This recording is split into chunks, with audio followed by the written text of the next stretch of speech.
प्रिय बच्चों, सुप्रभातम। मैं चंद्रहास मिश्र वक्ता हिंदी नवजीवन इंटरमीडिएट कॉलेज पठरा। आज आपकी कक्षा 12वीं कक्षा में मैं हिंदी विषय में उप विषय के रूप में जो गद्य खंड है, उस गद्य खंड के शीर्षक अशोक के फूल, ये पाठ आपके पाठ्यक्रम में गद्य खंड में रखा गया है। अशोक के फूल, जिसके लेखक डॉक्टर हजारी प्रसाद द्विवेदी, जिन्हें आचार्य हजारी प्रसाद द्विवेदी कहा जाता है,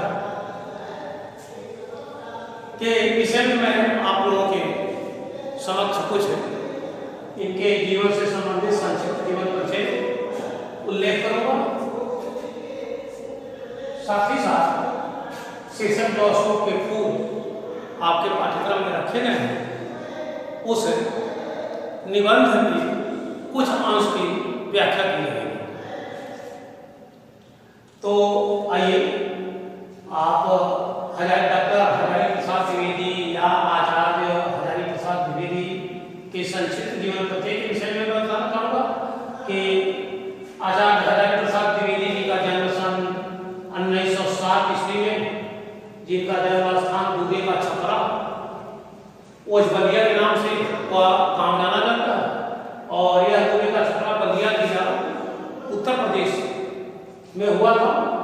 इनके पिताजी का नाम अनमोल द्विवेदी, जो एक अच्छे ज्योतिषी थे और अपने बच्चे अर्थात हजारी प्रसाद द्विवेदी को भी ज्योतिष की शिक्षा देना वह चाहते थे, किंतु आचार्य हजारी प्रसाद द्विवेदी जी का मन ज्योतिष में नहीं लगा।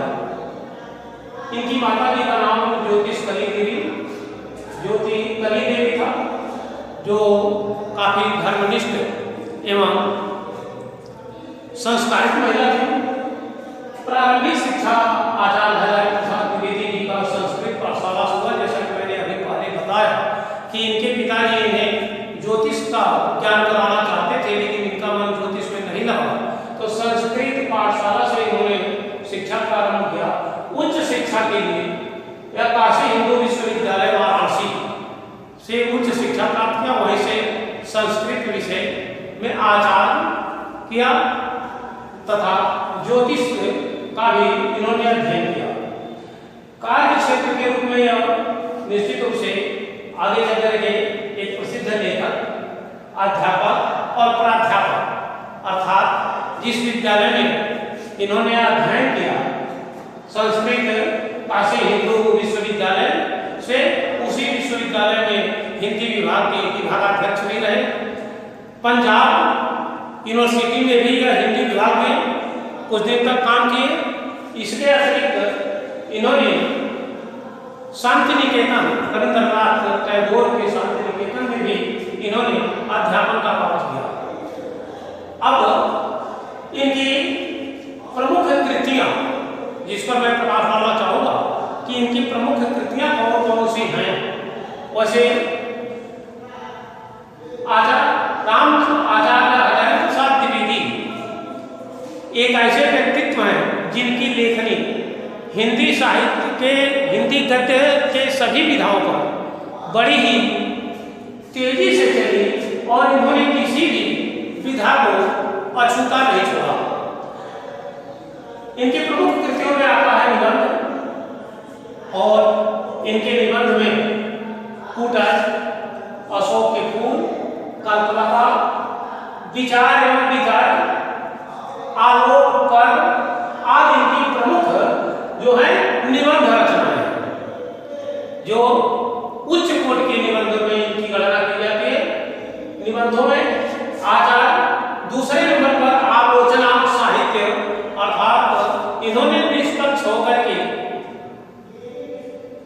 आलोचनाएं लिखी, जिसमें सूर साहित्य, साहित्य का वर्ग और कालिदास की लालित्य योजना, यह इनकी साहित्य आलोचना साहित्य है।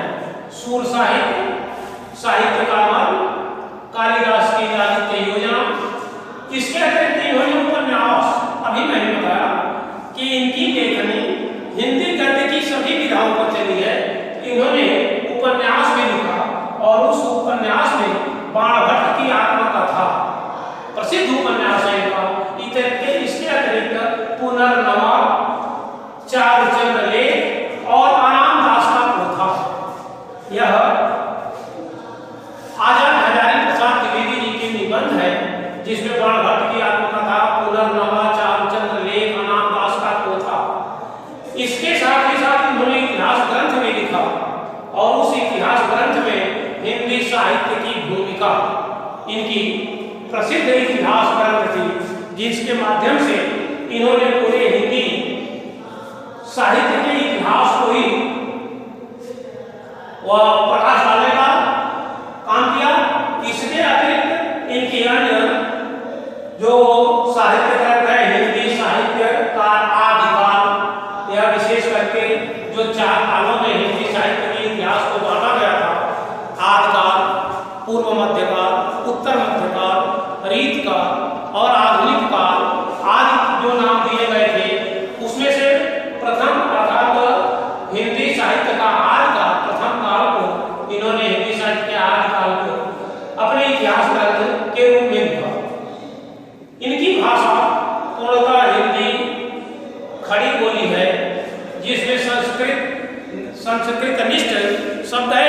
इसके साथ साथ कुछ भागों में इन्होंने अपनी रचना के कुछ भागों में बड़े ही बोलचाल की भाषा का सरल ढंग से प्रयोग किया, जिसमें अरबी, फारसी के भी शब्द आए, संस्कृत के भी शब्द आए, कुछ चलते फिरते बोलचाल की भी भाषा आई। इनको सन 1957 ईस्वी में, सन 1957 ईस्वी में एक पुरस्कार, जिस पुरस्कार को पद्मभूषण नामक पुरस्कार से अलंकृत किया गया 1957 ईस्वी में। और आचार्य हजारी प्रसाद द्विवेदी उन लेखकों में से एक हैं जो हिंदी साहित्य में निश्चित रूप से निबंधकार के रूप में, उपन्यासकार के रूप में, आलोचक के रूप में, इतिहासकार के रूप में एवं अन्य अनुदित रचनाएं भी इन्होंने करके हिंदी साहित्य में अपना स्थान निर्धारित किया।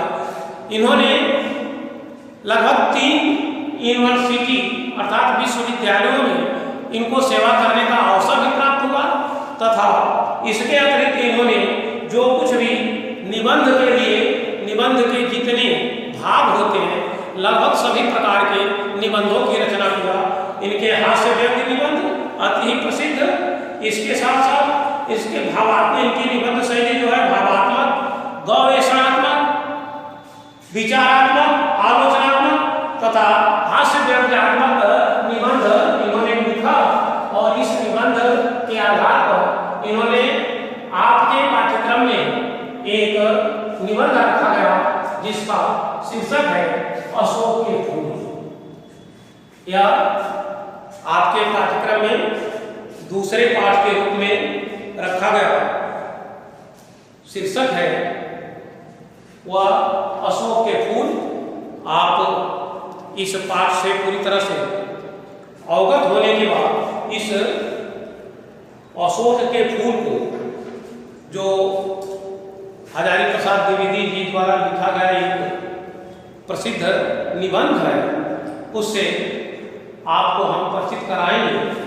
इसके पहले आप अपने पुस्तक में इस पाठ को देखें, अशोक के फूल, जिसका पहला अन्वय मैं आप लोगों के सामने रखना चाहूँगा कि अशोक में खीर फूल आ गए हैं।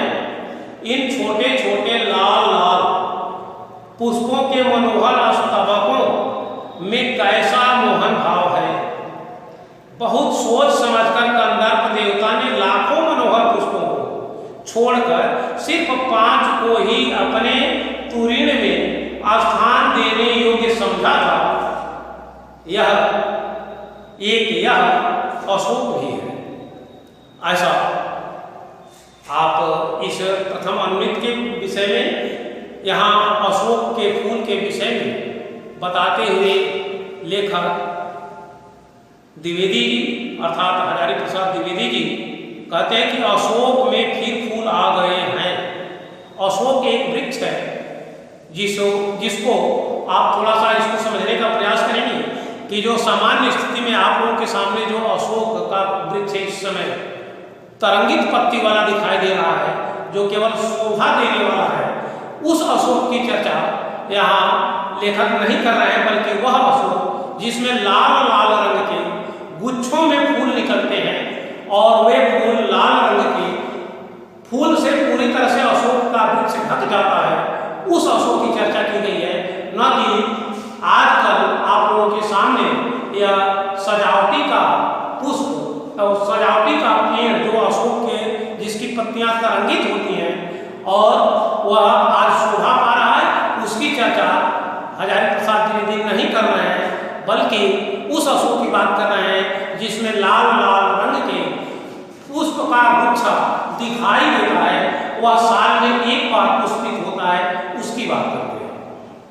इन छोटे छोटे लाल लाल पुष्पों के मनोहर स्तर, छोटे छोटे पुष्प छोटे छोटे होते हैं, रंग लाल लाल होता है, मनोहर मन को हरण करने वाला वह गुच्छादार अशोक जिसके पुष्प जो है गुच्छों में खिले रहते हैं, कैसा मोहन भाव है, अर्थात निश्चित रूप से वह सभी लोगों को अपने तरफ आकर्षित कर लेता है।